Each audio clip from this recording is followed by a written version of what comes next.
three parts, and we will go in rounds. But before we start, I would like to ask Minister Begovic to give a short address as an intro.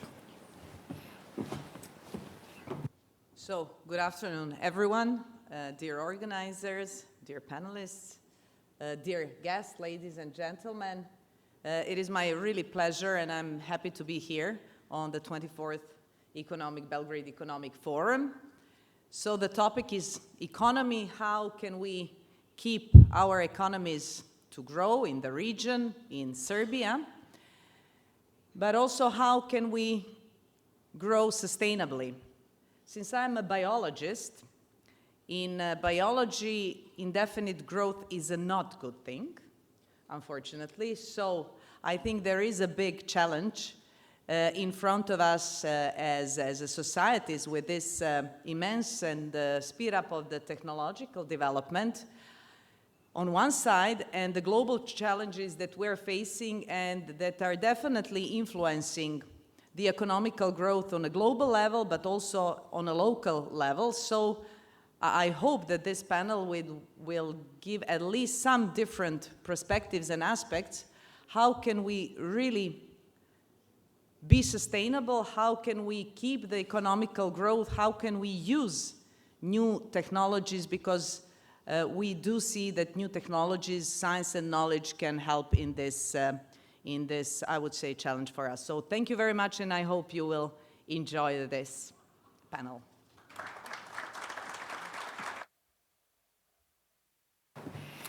Thank you, Madam Minister. We can start now.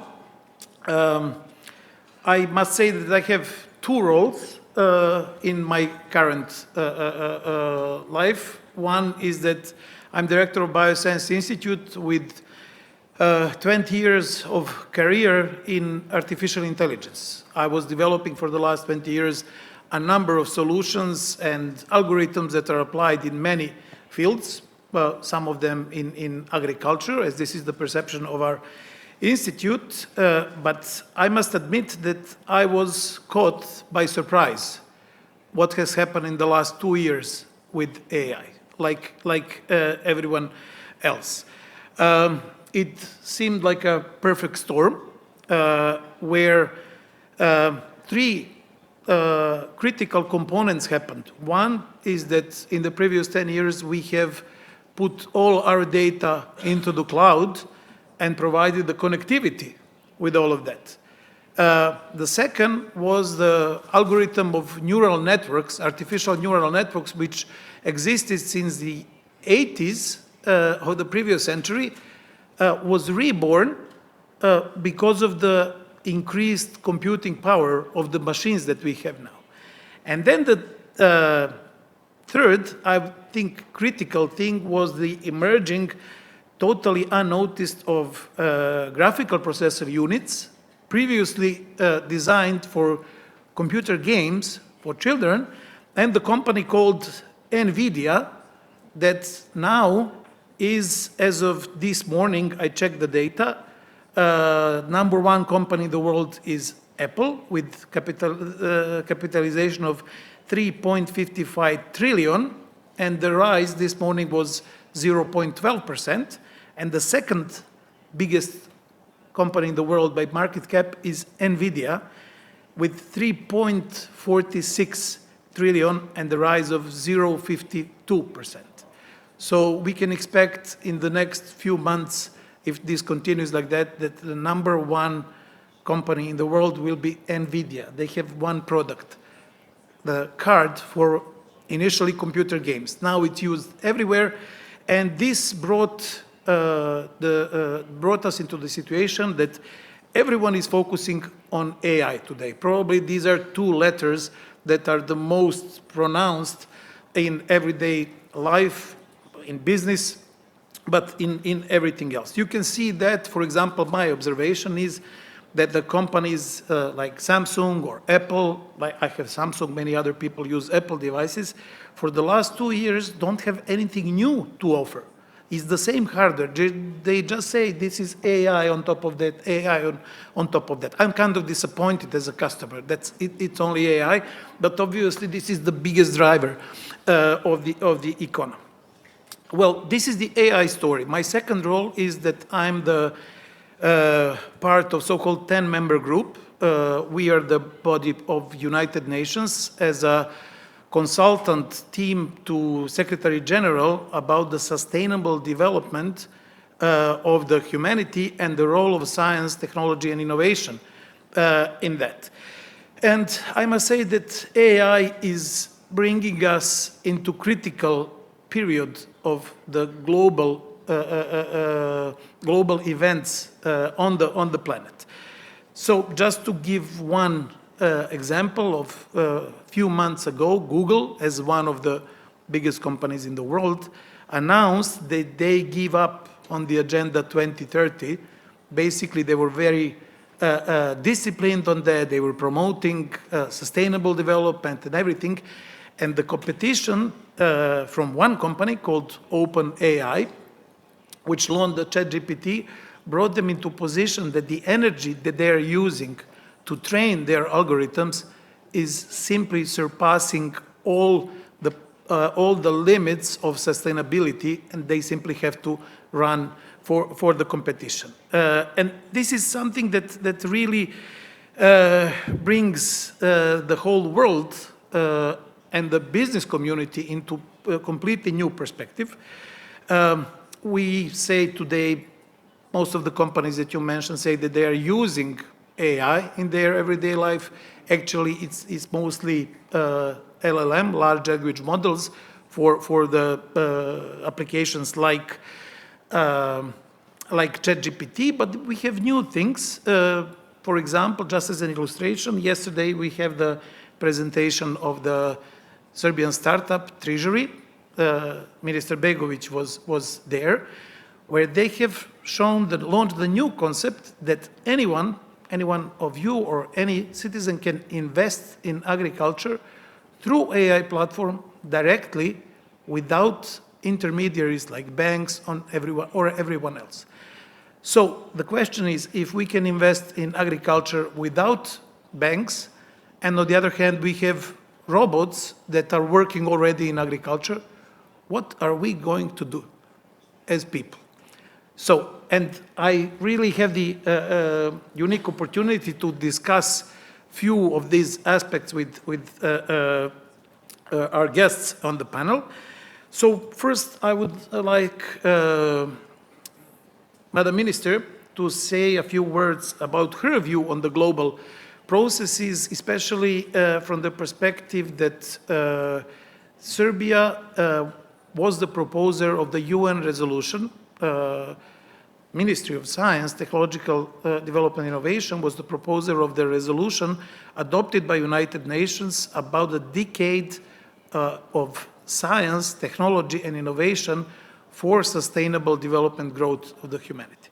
So, Madam Minister, how do you see this storm that AI is bringing and the goals that we agreed upon 8 years ago for sustainable development until 2030? Thank you. Thank you for the question. Well, first of all, I mean, AI historically was initiated in 1957 by Alan Turing. For past 20 years, we do have a presence of AI, but as you heard, with the growth of processing power, now we are all speaking about the AI. Nevertheless, a month ago, European Union made a survey. So they went from company to company which claimed to use AI or develop AI algorithms or have some connection with AI. Unfortunately, 50% of them don't have a clue what AI is. So I think the storm is coming, like the winter is coming. So I hope that we still have time to prepare with policies, with ethical considerations.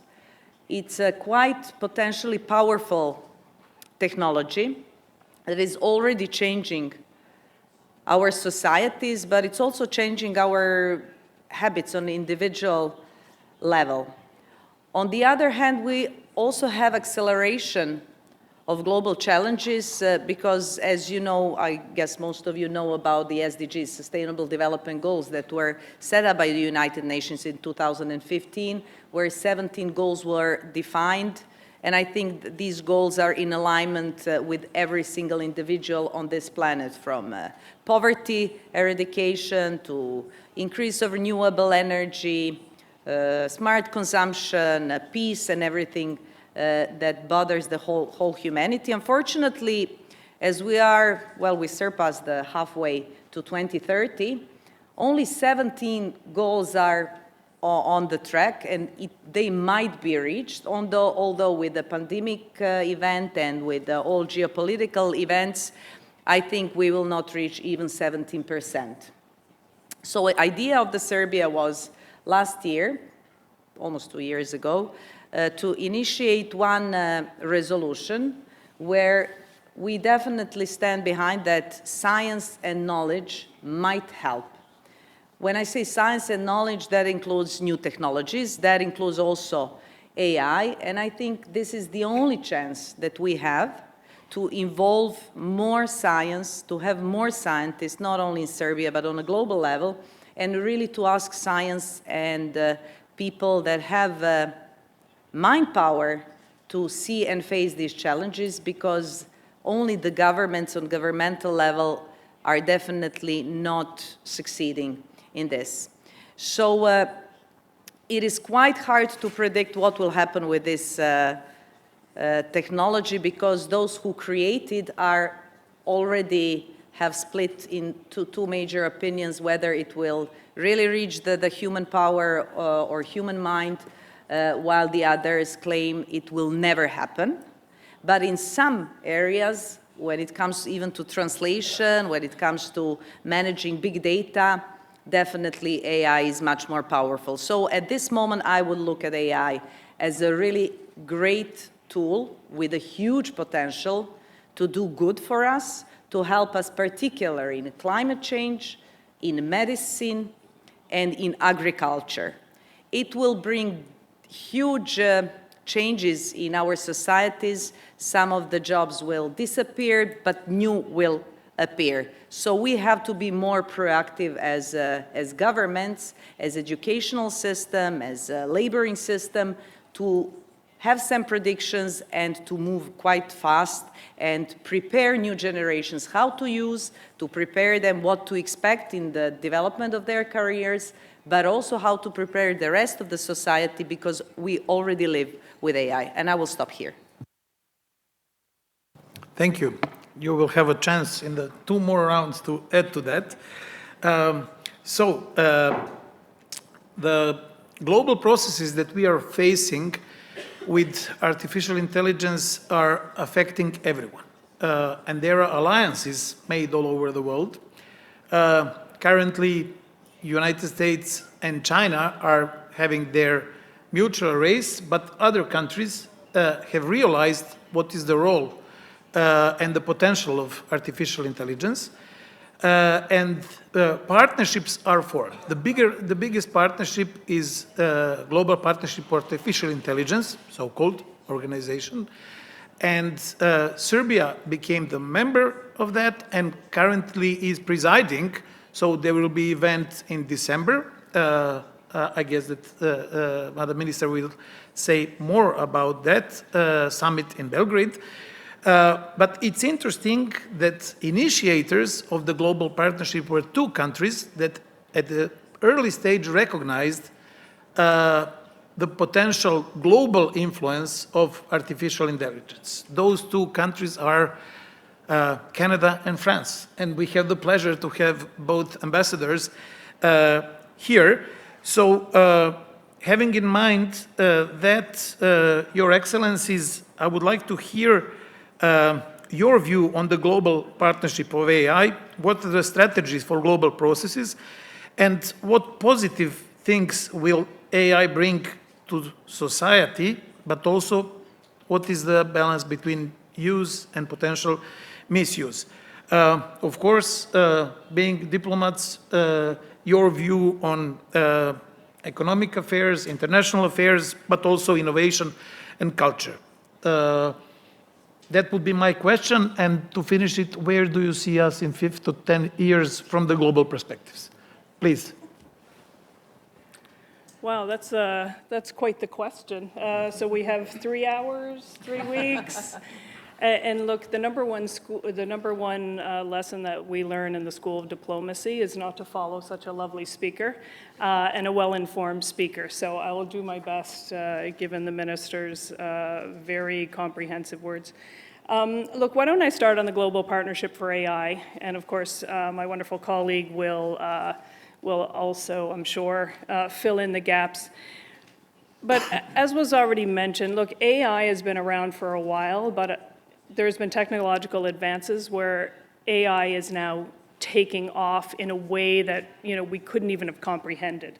When I first started studying electronic commerce, when I did my master's about 20 years ago, when we were looking at neural networks to answer a very simple question. And the simple question was, think about the cards in your wallets for loyalty cards. The companies had amassed vast quantities of data. And companies wanted to know, from the data that they collected, what makes a loyal customer? So in other words, take all the data that they had, pump it through an AI system, a neural network, and come up with what 1, 2, 3, 5 factors equals a loyal customer. To do that, and I remember it very well, we would be in our AI labs, and we as humans would have to decide which of the 10 models we were going to pump the data through. We would have to decide the parameters. We would have to make the connections. Then we would set it, we would go for lunch, we'd come back and say, not yet. And it took us 5 to 10 weeks to come up with the first round of data. We're nowhere near that now. It's instantaneous, right? So now with this takeoff, we have to, and our countries and other countries, including Serbia, have recognized that we can't just let this go unfettered. This is a technology that has the ability to drastically improve people's lives. We can hopefully feed all with AI models to be able to maximize food output. We should be able to detect cancers and improve the time from drugs, the idea of start to finish quickly.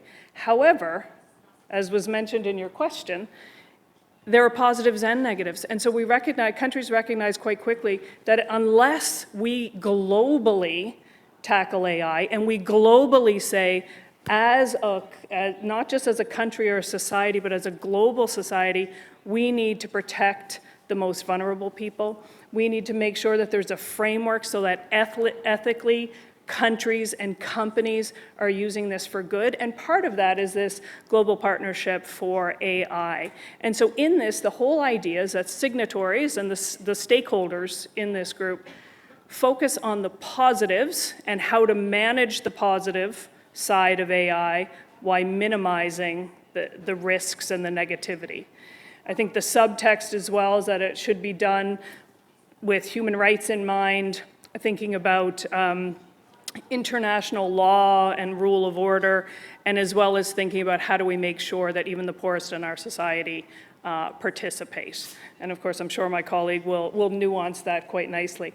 So we were thrilled to be able to support Serbia's candidacy for president of this organization for the next year, and we're going to see the results, and we'll see the summit in December, and can't wait to see how Serbia is going to lead us and lead this fantastic group into making sure that AI benefits all society. To touch quickly on 2 other aspects of your question, as you can see, I can talk forever, so I will try and leave some space for others. There are positives, as I mentioned. Like, if we harness what AI can bring to us in efficiencies of all processes. So the AI has the ability to take massive quantities of data that we can't even imagine the quantity, and detect patterns and help us make more informed decisions by taking that data and seeing what we can't see as humans or can't see quickly. So As I mentioned, we're seeing it in healthcare, we're seeing it in agriculture. Canada is also using it in the energy sector to maximize or make more efficient our energy grids. So there's so many positives and efficiencies for society. But on the negatives, and you've probably seen it, misinformation and disinformation. If somebody is here with a camera, and the power is in each of us, not just now states or companies, you can videotape me and you can make me say whatever you want. Imagine that in the hands of malicious actors in advance of an election. And you're now seeing presidents or opposition leaders what seems to be very credible. Speaking back to the minister's comment on ensuring that we have a society that's educated to be able to interact well with AI. We can also see companies or countries that adopt AI really quickly and harness the power of AI. They could become so competitive so quickly that we could end up with a monopoly if they overstretch and now other companies or countries can't be as competitive. And so we have to be careful of monopolies. And then finally, of course, AI is only as good as the data that it has to learn from. So you imagine a very racist society that an AI is now harvesting that data. So we have to be aware that there's biases coming out that we might not recognize, or we'll just end up promulgating that bias within society. So I think I've touched on different aspects of your question, and I'll leave it to others to take it even further. Sorry, Pierre? Yes, just before give the word to Mr. Ambassador, just to mention the political influence, we are all waiting for the next Tuesday to see the outcome of the US elections, and exactly what Madam Ambassador said, misuse that has affected the public opinion so much that Governor of California, Gavin Newsom, brought the act of declaring it as a criminal charge. Absolutely. To use AI in political promotion by making phony videos. So back to that, Mr. Ambassador, global partnership for AI French initiatives, and how do you see global processes?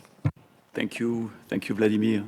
So, Ambassador of Canada already said a lot about no, please, about the partnership.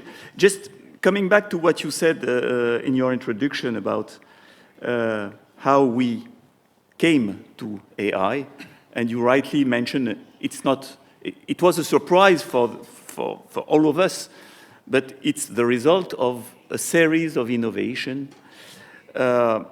So what is different compared to the previous innovation is that we are kind of bringing together all the elements of a puzzle, and now we have a powerful tool, which remain a tool, and not more. I think it's important to insist on that, but a very powerful one. So two questions: how to have the best use of it, and how to make sure that it is not misused. Indeed,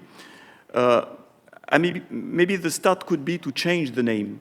And I refer to a French specialist of AI, the inventor of Siri, Luc Julia, who said, and you were there, there is no such thing as artificial intelligence, because it's not intelligence. So we need to, let's say, stay in command of that, to make sure that it's not misused. So that's basically the idea of the Global Partnership for Artificial Intelligence. Currently, it brings together 29 members, but the idea is to have it as large as possible. OECD will also play a role, and we really count on Serbia, and we are very glad with this chairmanship, with the meeting in Belgrade to continue in the same direction. And so to make sure that states are still in command. Of course, there are very big players. We all know that the big GAFA have a fantastic capacity to invest, to make research. They even are, for some of them, trying to bring their own energy sources to feed the functioning of the computers. That's good. That's promising, but even if multilateralism is not fashionable, let's say globally, that's certainly a domain where we need to have states following the same path, and as mentioned by Michel, also making sure that AI will be respectful of rule of law, human rights, democracy. And that's the idea of this grouping, to look, of course, not only of issues and of security, of challenges, but also to look at opportunities in every field. When it comes to in which sector, that was your question, AI will, in the coming 5 to 10 years, make the biggest change. I think I fully share that what was mentioned already, healthcare is probably the main one. And it's also important, not only in itself, but because that's the domain in which there's a lot of hope and there's a lot of concerns, because all our personal data will be mobilized to make this AI functional. Taking the example of my country, it's not the only one, but it's an aging population combined with a shortage of healthcare professionals. So AI is clearly seen as an opportunity. It's already introduced. It will help professionals and doctors to, let's say, no longer waste time on very ordinary cases that can be partially solved by AI, and to really focus on complex cases. But also it will help improve the imaging, improve genetic testing. Of course, in some disease like cancer, it's really promising. So that's one key element. You mentioned also energy. I fully share your assessment. Taking the example of the company Schneider Electric here in Serbia, in Novi Sad, they are already using AI for their own proceedings, but they are introducing it to manage and monitor smart grids and microgrids in terms of energy. So it's key, and they are developing softwares that are heavily relying on AI. Perhaps last one element also is public transport, where AI is important, and in Belgrade there are, like in other capitals, issues to be solved in terms of connectivity and so on. So it's an important element in that field also.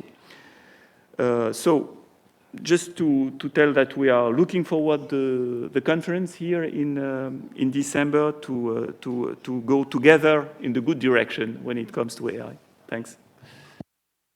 Thank you. Now UK on the stage.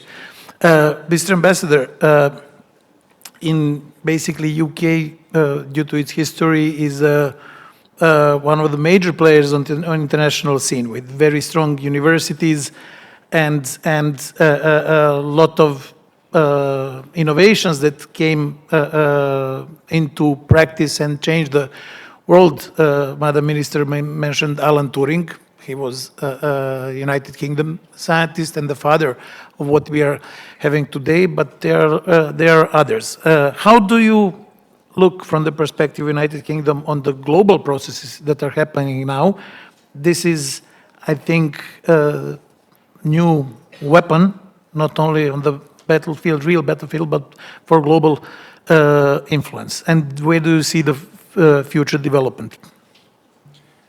Thank you very much. It's great to be here. And yeah, I mean, like others, I think the truth is we don't really know where we're going to end up, right? I mean, people have mentioned Alan Turing, I'll come back to him, but Stephen Hawking, another British scientist, said that AI is likely to be the best or the worst thing that's happened to humanity. And others, including Emmett Shear at OpenAI, have said that AI has a 5 to 50% chance of destroying humanity.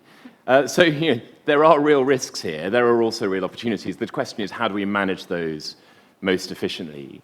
Coming back to Alan Turing, in November last year at Bletchley Park, which is where he cracked the Enigma code, we hosted the world's first AI Safety Summit. with 29 countries, but also with a number of the big players in AI, bringing them together to start to tackle some of these real challenges around the frontier areas of AI. Where are they getting to the sort of most high-risk, high-reward areas, whether that's in cybersecurity, whether it's in biotechnology, whether it's in political disinformation?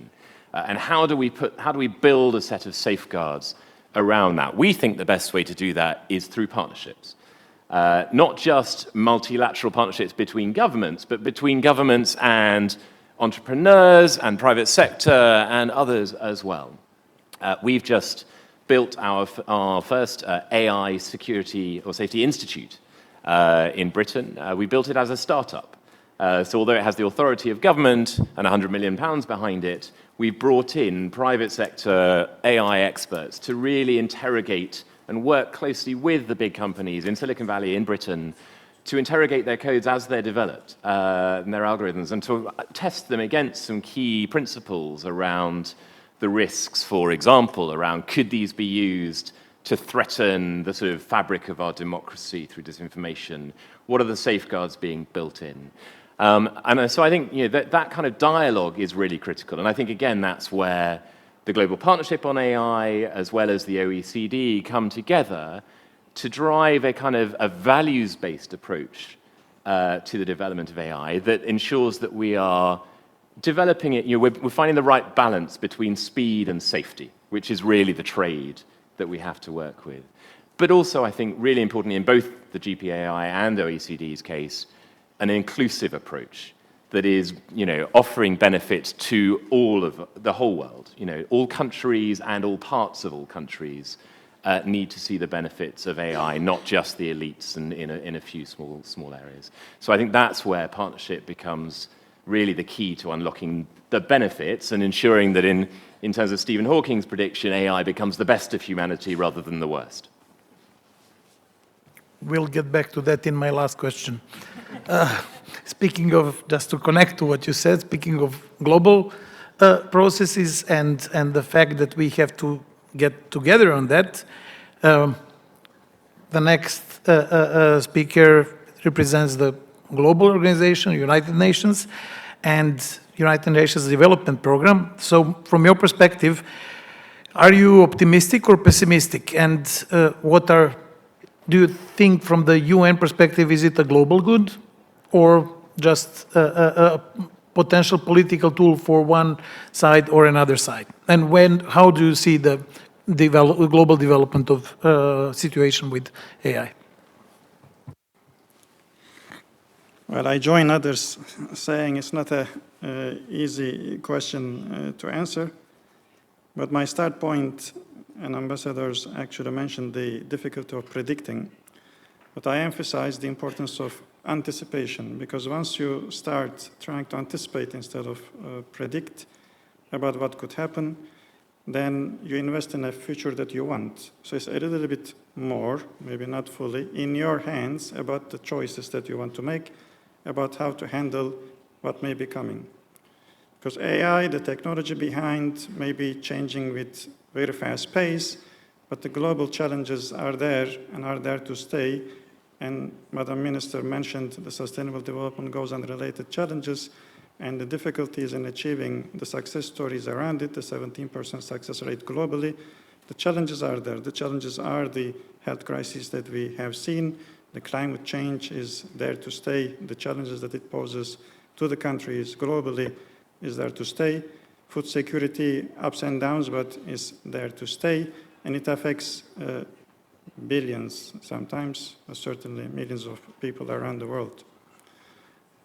Whether I am optimist or pessimist in terms of then where AI stands in that, me personally, I can come to that, but the UN, the advisory board of UN actually has published a report that actually presents an optimism, generally speaking, about the use of AI if used responsibly.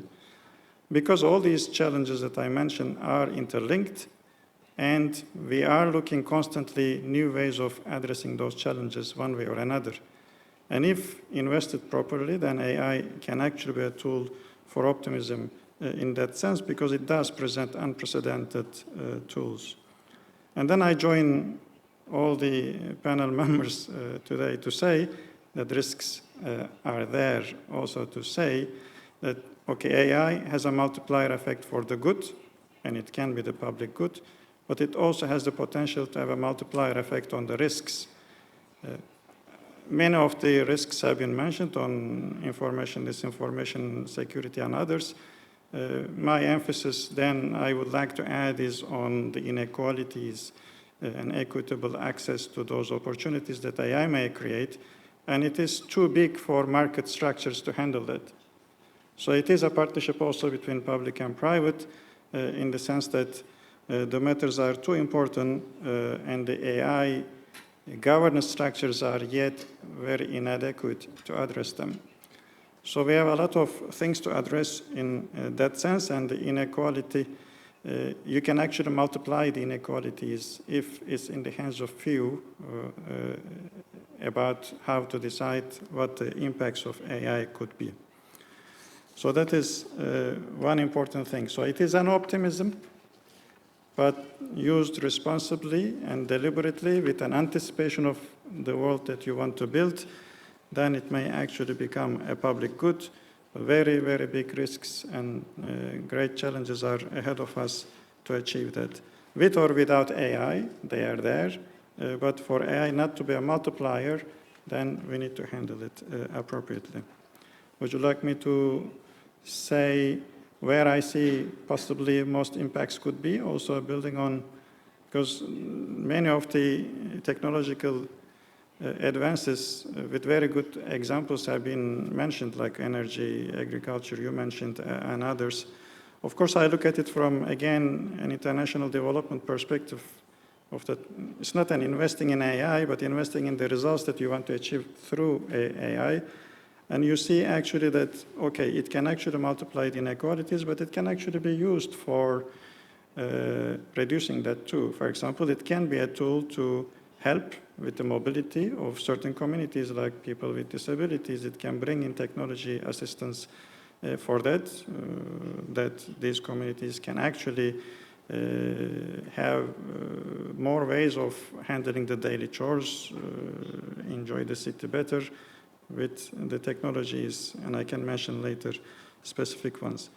But what's important, one thing is this public administration, whether or not actually AI can be a facilitator and multiplier also of improving and maybe redefining the relationship between government and citizens on how they receive the services and how they access it.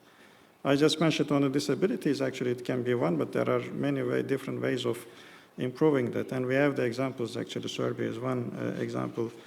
We are at the very early stages of what AI can do. With the whole digital transformation, we have seen it, but where it can go further in terms of improving the services that can be provided to citizens. On the impact of businesses, again, if done properly, if done with partnerships, if done responsibly, actually one to my heart, what is very important to achieve is this green transition. Also investing properly, AI can actually be multiplied together with businesses and understanding of what green transition means, the relevant technologies, smart agriculture, and different ways of bringing technology for solutions. So once the solution is actually your focus, it can be a great tool to enhance those. I will leave it at that, but we can continue after. Thank you. We have another round and a half.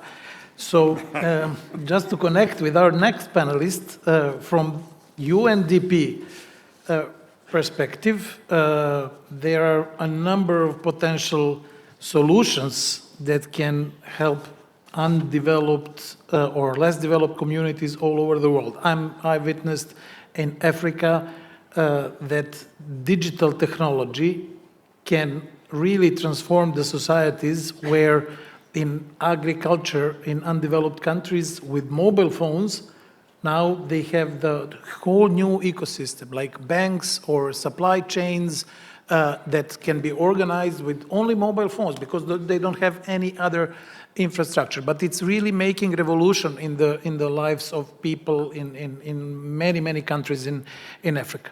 So conveniently to connect that to the company who is in telecommunications industry. How do you see your change in your business, potential disruption? What has changed in the last 2 or 3 years, and where do you see it is taking you in the next period? Thank you for the questions. Well, I would like to say a few things from the perspective of industry from which I'm coming, telecommunication industry. And I would like to say that digital society is already our reality. But when we are talking about integration of digital solutions into everyday life and everyday business, I would like to say that the results are quite different. So when we are talking about using technologies from the citizens, most of the population are using internet and online services that are quite popular, like online shopping, online banking, then also reading a newspaper, listening music, and so on and so on. But when we are talking about business and integration of digital solutions into that area, I would like to say that the situation is quite different. And the multinational corporations are the ones that are mostly using digital solutions rather than small and medium companies. And this is the situation not only for Serbia, but in general. But when we are talking about Serbia, Republic of Serbia, quite improvements have been done in the previous period when we are talking about financial services, in the area of financial services, but also regarding services from e-government, since there is a lot of services from e-government that our citizens are using quite often. So when we are talking in general about digitalization, digitalization is of course precondition for new technologies such as artificial intelligence, but precondition for digitalization is infrastructure, a communication infrastructure. So we need to have a good infrastructure, and in this regard, I would like to say that in April this year, in organization of Foreign Investor Council, there were event regarding insight on telecommunications sector, and we can heard some analysis that are represented in the study of Faculty of Economics of University of Belgrade. The study was about development of mobile technology and mobile market in Republic of Serbia, and the main conclusions from the study is that mobile technologies are well developed in Serbia and has a stable development, and there's a lot of investment from mobile operators in the area of mobile technologies. And since we have a new law of electronic communications that are adopted last year, also today we have all necessary preconditions to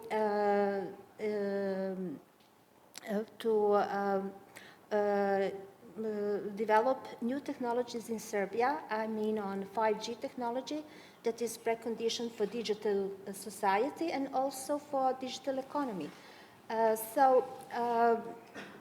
When we are talking about 5G technology, the main improvements in comparison with 4 technology that we are using today is quite faster speed of internet, and also 5G allows connection between machines. And that's the main drivers of digitalization today. Also, I would like to say that when we are talking about 5G ecosystem, it is important to say that synergy between mobile industry and ICT industry is of a crucial importance, and also synergy between public and private sector as well. Okay, thank you. Very good introduction for our next round. So, Madam Minister, Serbia has changed a lot with respect to digital transformation.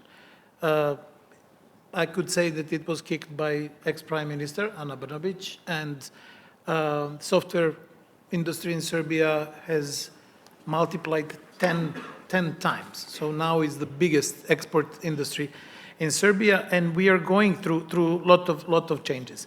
But also, we have a lot of future reforms, and finally, the effect of AI and digitalization on other fields. Now, we know that you are behind the project Bio4, which is the biggest, basically, investment in R&D sector in Serbia for decades. Could you tell us about current situation in Serbia with respect to digital transformation? We have e-government and other services already working. And where do you see the effects from the point of research infrastructure and interaction with private sector and other entities? Well, digital definitely is changing. The world is changing. Also Serbia, and it really outgrown our export industry for more than 4 billion euros that is expected in 2024. Digitalization makes lives of our citizens easier, definitely. And we also, on the level of ministry, are doing a lot of work to digitalize all the processes and to reduce time for different time-consuming procedures. And we are also, as citizens, using digital processes for different purposes. So, if we speak about AI, this is something different.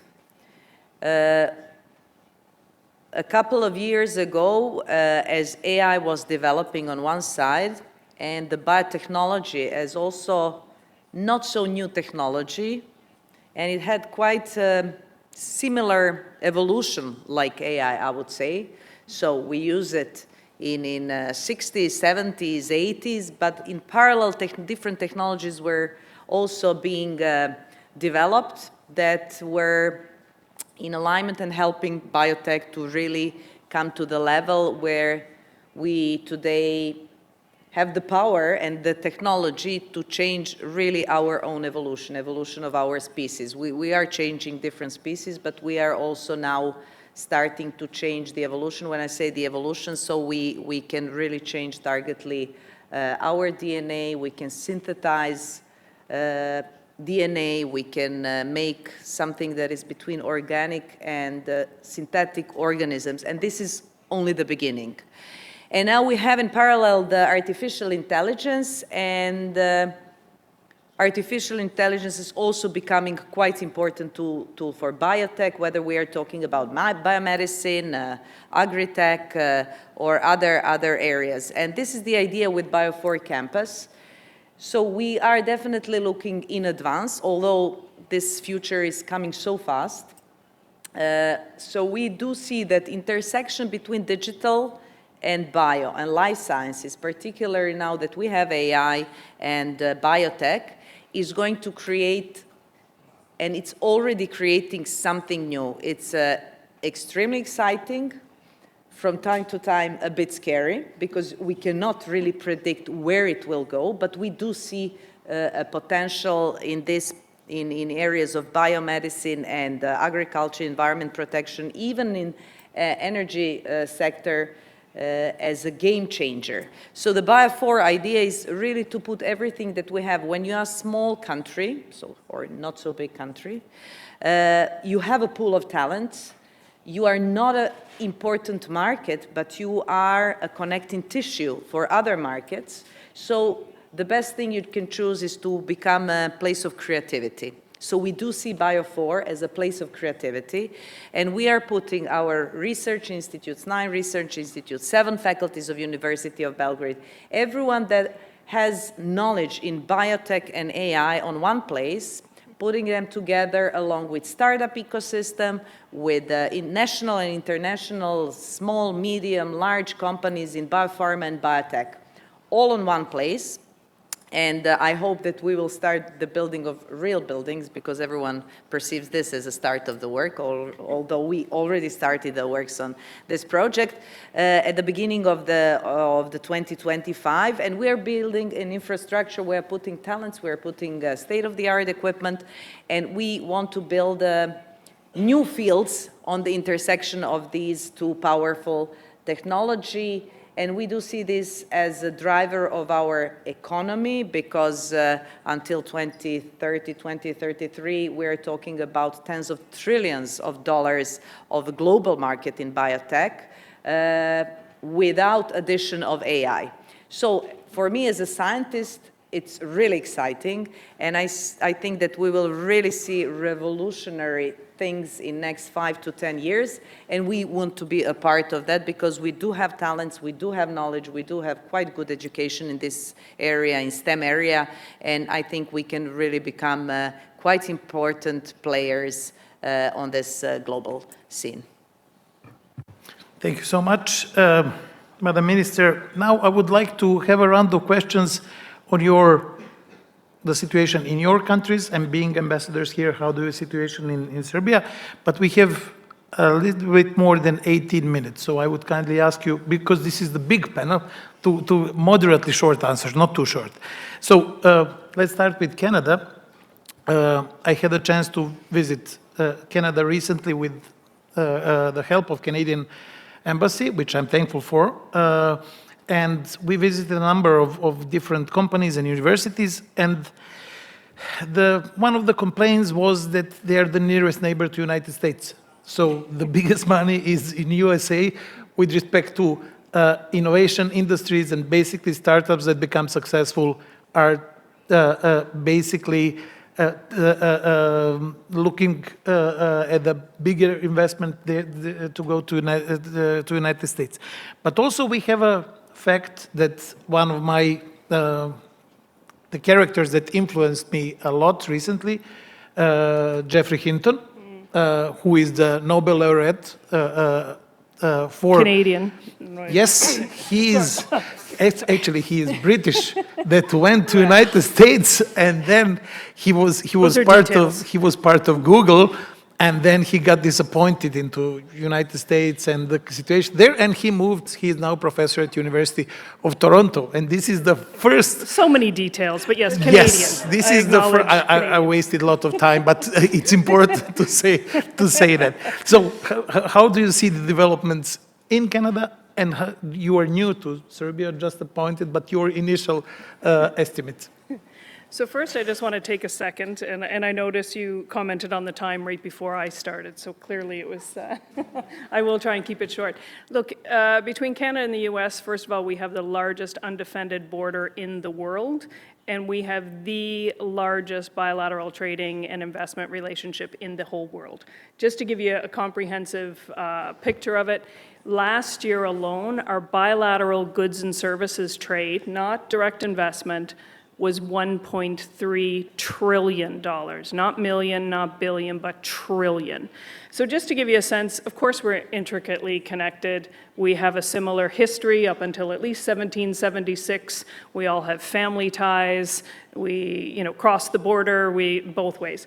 And so what I heard you say is that the US has recognized that Canada is a leader in education and development of startup companies, that we're such a leader that the U.S. is coming up to poach us. Is that that's what I thought I heard.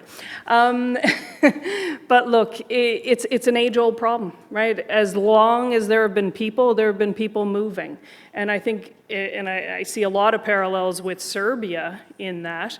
I keep hearing, even though I've only been here 5 weeks and clearly not an expert, I keep hearing that youth and educated folks are leaving. And so Canada just like Serbia, we have folks leaving, but we also attract people as well to our great country. So I think that's very positive. So in the Canadian landscape, look, there's AI penetration in different depths in different industries.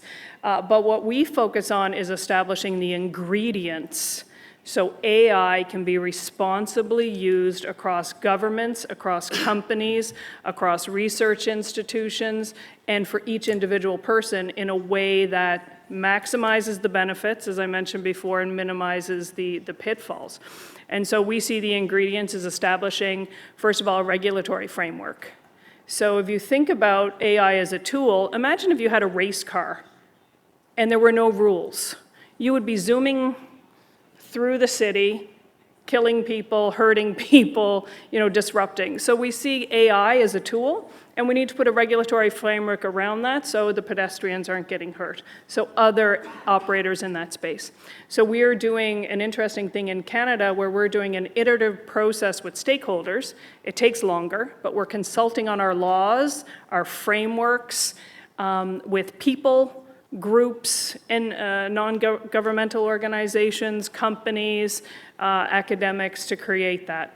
Another ingredient, of course, is investment in R&D. This year in Canada's budget, we committed $2.4 billion in AI, in the AI space to develop it. So you need that R&D, whether it's from your government, whether it's from companies, but you need to somehow attract that investment into R&D. Of course, you have to have the infrastructure. You can't attract AI companies or you can't develop AI if you can't give them electricity, if they can't access the cloud, if they can't access the internet at a speed and an ability that they require. Also, as was mentioned, a key ingredient is making sure you have an educated workforce to feed this industry, whether you home grow them or you attract them, depends on your country strategy. And then the last two, of course, is public awareness. So the public is behind what you're trying to do as a country and what companies are trying to do, so that they're educated in being able to navigate that landscape, and so that they become educated and become a part of that, at least a segment. And then finally, the international collaboration. So we harness the global, we make sure globally this is used for good.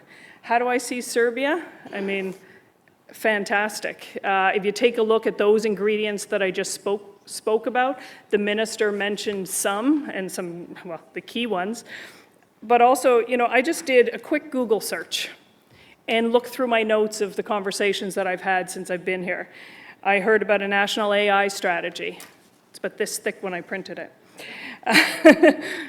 The Artificial Intelligence Institute. Adoption of an ethical framework for responsible AI development. Right? Serbia's president of the Global Partnership on AI. You have clearly government support. You have international support. Serbia has no problem attracting foreign and direct investment. So I'm sure you can attract foreign and FDI into the AI space. You have no problems, it seems, attracting international companies. All I have to do is look at the signs as I'm driving. So I think the ingredients are there. Like I'm really impressed at how far this country is just visually, and obviously I'm not an expert. But with that, I'm seeing some nervousness over here. I better pass the floor before I get the hook. Thank you, fantastic. So, Your Excellency, speaking of France, I must say that I was present at the event in Novi Sad where President Macron and President Vučić got together to speak about AI, and I was very, very positively surprised with the depth of how President Macron got into the topic of AI. He was speaking like an expert on AI, and that was really appealing to see that such a prominent figure can devote his time to get into the topic. So obviously France is paying attention seriously. And just to add what you mentioned, Schneider Electric is a French company. I was director at the Department of Electrical Engineering, from which it was spin-off, small company that was acquired by Schneider Electric later on. And this company already at that time was, through AI, managing the power grid of Vancouver. So I'm trying to make a connection. So tell us about shortly about the situation in France, but also situation in Serbia, and how do you see cooperation between two countries? Well, thank you. Yes, well, indeed, I think there's an awareness in France, and President Macron himself is personally involved, as you said, about the importance not to miss this opportunity of AI, not to be an actor, not to be just a spectator. So in 2018 already, but it was only 1 year ahead of Serbia, we adopted a national strategy, mainly to try to create a suitable environment to develop AI, to attract experts, to attract investments. It was financed by the state, 2.5 billion euro, and so it will cover the period till 2025. And it has had already results. We have, I think, a vibrant ecosystem. 600 startups are working in the field of AI, and there is one which managed to be among the top one, Mistral AI, and playing an important role also in attracting both expertise and investment in our country. Of course, we have at the same time, and it was part of the conversation of President Macron, the concern about regulation. We are a member of the EU, and there is already a European Union AI Act, which is the first worldwide regulation on AI. Whether EU will be able, as it has been able in the field of digital economy, to kind of set the norms with Digital Service Act, for example, or Digital Market Act, it's not sure, and that was the question mark raised in Novi Sad, because we are a big player, but maybe not big enough to set the rules of the game. So that's also why we need to work together to follow the same, again, target of making sure AI is in conformity with our principles, human rights, democracy, and so on. Concerning, and just to add that, and in line with what the British ambassador said, yes, you're right, GPAI is important, but it cannot be only the state looking at regulation. So we'll have a big summit in follow-up of your summit in Paris in February, with all stakeholders from civil society, big companies and states, to also put forward this issue of regulation, and without, of course,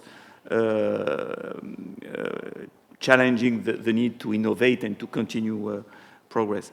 When it comes to Serbia, I am, which is one thing, but France is completely convinced of the fact, what you said, Mrs. Minister, that AI is a priority, and that you did well in bringing all the elements to become a key player in that field. That's why, first, we partner in preparing the big meetings that will take place in Belgrade and Paris, but also that's why we try to, let's say, have the tool to increase interaction between our two countries. We'll have in next April a Franco-Serbian innovation forum focused on AI. We are promoting also exchange between startups, inviting Serbian startups in the big fair Vivatech in Paris. So that's something going on. But really, we consider Serbia as, in that field, also as one of our main partners. Thank you. Your Excellency, we are witnessing the battle of giants between United States and China in this field, and Europe is looking for their place in this. UK is somewhere in between Europe and United States, in my perception. What are the developments of UK, and being here for some time, how do you see the development and potential cooperation with Serbia? Yeah, thank you. So, I mean, the digital sector is a hugely important part of Britain's economy. It employs 3 million people. It contributes £150 billion to our economy every year. It has a market value of over £1 trillion, which puts us in third position globally, behind the US and China, twice as big as Germany, for example. I won't say how many times bigger than France, because of Pierre on my right. But we are a major player. Within that, AI is a relatively small proportion at the moment, right?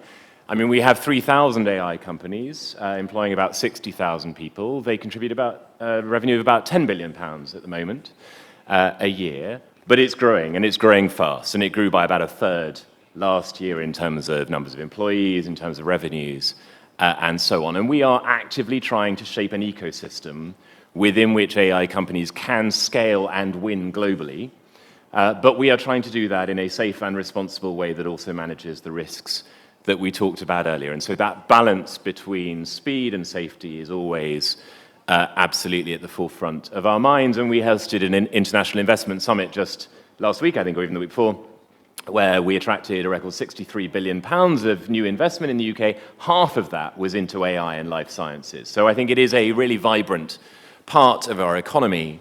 And that is something that we are very much working with Serbia on, actually. I mean, we've been a part of Serbia's digital story, I think, since the beginning, 10 years. The UK was positioning itself as the largest bilateral contributor to Serbia's adoption of e-government, very much involved in digitalizing services, reducing the amount of time it takes to register a property from 28 to 5 days, for example. Open data, open government, very much a focus of our investment here over many years. And we provided pioneer funding for the data center in Kragujevac, for example, for the design of that.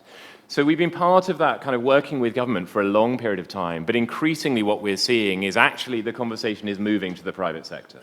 We're now third for trade in services with Serbia. A lot of that is in the digital sector. As Serbia's digital sector has grown from 4 to 10% of your economy, a lot of companies here are reaching out to counterparts in the UK and doing business, and doing good business. So we don't just have British digital companies and AI companies investing here, like Paysend or Hyperoptic or Endava. We also have, for example, Vega, which has now opened an office in London. We have startups growing here and then moving to London to scale. So it's quite a dynamic conversation, and one that we're absolutely looking forward to continuing. Fantastic. I don't know about the audience, but I've learned a lot of things now from this. So, next question, but I would like to kindly ask you to keep it short because we are 2 and something minutes. We would like to be as much as possible on time.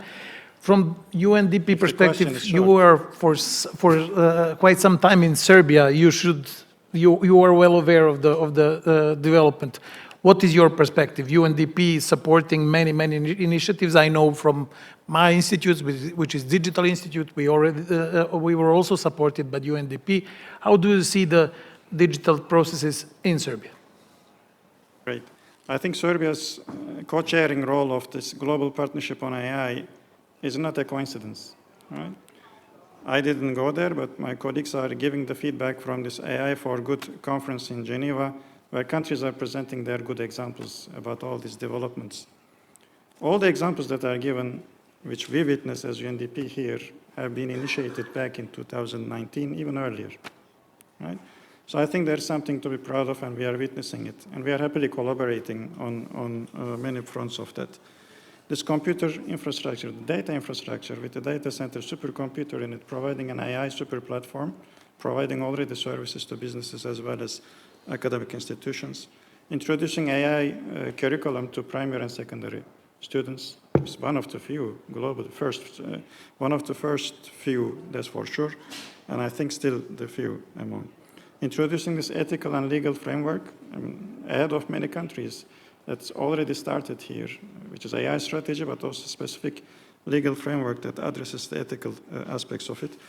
And then we are working with AI Institute that was mentioned, on actually experimenting specific solutions for public sector. I can go on and on, but there are so many different examples that actually provides a broad spectrum and multifaceted approach. One, enabling environment. Second, investing in an ecosystem. Third, building the systems.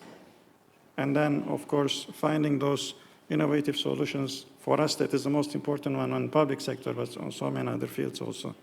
I can only congratulate. Thank you. Thank you so much. minute. A1 is a regional company. You have businesses in Slovenia, Serbia, elsewhere, in Austria as well. How do you see development? Can you make a benchmark between different countries from the digital transformation perspective and AI, of course? Yes, of course. A1 Serbia is a part of A1 Telecom Austria group, but also part of American Mobile Group, that is one of the biggest telco operator in the world. And we have expertise and we can offer different solutions in the projects of digitalization. A1 is well known in Serbia as a mobile operator, but very soon we are planning to offer fast internet by our own optical infrastructure in Serbia. Also, I would like to say, since we don't have so many time, that we are also dedicated to different educational programs, since we within A1 Telecom Austria Group think that people education is of crucial importance to increase awareness of the people about benefits of using new technologies and internet. And in this regard, I would like to mention two projects. One of them is project with Jugoslovenska Kinoteka regarding digitalization of old Serbian films. And it is a project that we are starting to work together with Jugoslovenska Kinoteka a few years ago.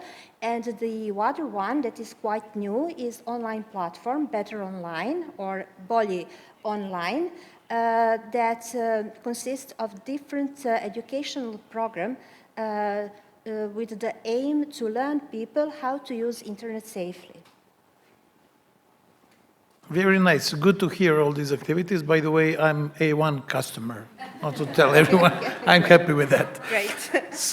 So we have 13 seconds. And very last question, but you will hear my introduction now. It will be, so since the beginning of the universe, the Big Bang, 13 billion years ago, there is an emergence of life 4 billion years ago.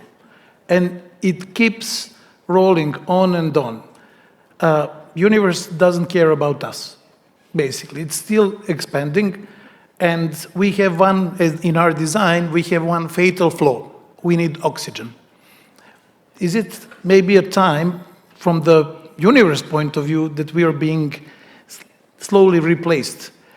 Because we cannot invade other planets. We have to be here. So just to give a few arguments on that, we are caught by perfect storm of AI, as we said.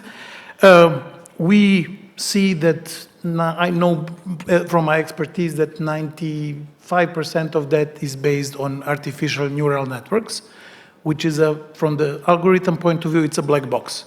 We don't have a clue what is inside. This is new trend that we want to pursue now, called explainable AI, so that we can explain what is going on. So in these black boxes, there are some processes that we don't have a clue how they're working. But we copied them. We have copied our brains into artificial neural networks that have the potential to copy themselves infinite number of times. So if you add to that Elon Musk, who just proposed Optimist robot, who can help you gardening and everything. You just sit in your sofa and drink some good wine until the robot is doing everything. For how long we think we can keep it like that? So we heard from Mr. Ambassador about Luc Julia. I know him personally. He was in Serbia a number of times. He's one of the top AI experts, and he's very confident that it's not intelligent, it will not take over. But on the other hand, we have Elon Musk, who is not certain. We have Harari, who is one of the greatest philosophers of nowadays. He just published the book Nexus, and he's in panic about what is going on. And finally, as we mentioned, Nobel laureate Geoffrey Hinton, who got Nobel Prize for artificial neural networks. He developed this backpropagation algorithm in the 80s. It took us 40 years to recognize that and to give him Nobel Prize, he is very pessimistic. He thinks that the game is over. So in several words, optimist or pessimist, Madam Minister? I'm an optimist, and I'm an optimist. I'm always an optimist. And I would love to keep the flavor of uncertainty that is ahead of us. And let's play smart in the future. And I think it's going to be just okay. Your Excellency. An absolute optimist. And in preparing for this panel, I actually asked 2 AI programs, one through a VPN to Canada, and one to a VPN to a country who is known for leisure. I won't name that country, but they're a country that imports the bulk of their labor. And I asked, 1, should we be optimistic with AI? And 2, are we reaching a point where humans are going to sit back and let AI run everything and just be leisureful? The Western AI bot, feeding on Western data, and I asked them just to give one sentence. They said, lovely. Societies would need to drastically change their values in order to place as much or as more value on leisure and well-being instead of on productivity. So in other words, we do not risk it. The other chatbot into this country that works to live and imports their value, when I said, are we going to reach a point where we're going to have this digital utopia where humans just relax into AI running everything? Give me one sentence, one word, yes. So take from that what you will. Well, like others, I'm rather optimistic, but I'm not a specialist, that's maybe why. And, well, it's all a question of trust in ourselves. Will we be able to continue organize ourselves collectively to really manage this fantastic innovation? But also trust in the AI. So we must put the rule that will make all people, every people, even the less, let's say, digital, literal people, to rely in that tool. Well, I'm Irish, so I'm always optimistic, but maybe not always wisely so. Just quickly, I mean, 1983, Stanislav Petrov, Soviet officer, his computer tells him the US have launched a nuclear attack against the Soviet Union, right? Actually, what the computer had done was interpret sunlight glinting off cloud tops. If he'd reacted, we might not be sitting here today. He said, we are wiser than the computers, we created them. I'm not sure that is true or will remain true in the future. There is a risk that the computers will become wiser than us, and we need to be careful, right? So I think we have to work together, we have to be cautious. My last job was in the United States, running our defense relationship with America. One of the conversations going on was, should we incorporate AI into the nuclear firing chain? Right? On the one hand, it takes emotion out of it, it's objective, it's quick. On the other hand, what if it gets it wrong? So these are really fine judgments. We have to be mature and we have to work together, and we need to overcome some of our differences to do so. Optimist or pessimist? Cautiously optimistic.